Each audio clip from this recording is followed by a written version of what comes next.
મોરબી કચ્છને જોડતો national highway હળવા વાહનો માટે શરૂ કરાયો છે। ગઈકાલ સુધી અહીંયા મોટા ટ્રક પણ નહોતા ચાલી શક્યા। મોરબી કચ્છને જોડતો નેશનલ હાઈવે હળવા વાહનો માટે શરૂ કરાયો છે, પણ આ દ્રશ્યો આપ જુઓ, હાઈવે ઉપર પાણી હજી પણ ભરાયેલા છે। મંત્રી અને અધિકારીઓએ રોડ ઉપરથી પોતાની કાર પસાર કરી થોડી સંખ્યામાં હાલ હળવા વાહનો પસાર થવાનું શરૂ થઈ ગયું છે।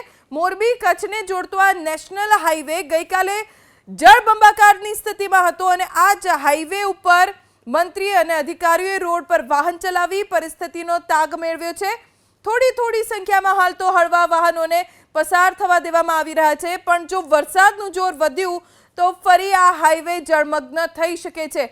હાલ થોડાક સારા સમાચાર, રોડ ચાલુ કરવામાં આવ્યો છે, પણ ખૂબ ખરાબ સ્થિતિમાં રોડ મુકાઈ ગયો છે, કેમ કે તેજ પ્રવાહ અહીંયાથી પસાર થયો। મોરબી કચ્છને જોડતા રસ્તાની હાલત એટલી ખરાબ છે કે ડામર સાવ ઉખડી ગયો છે। રસ્તા ઉપર મોટા ખાડા પડી ગયા છે।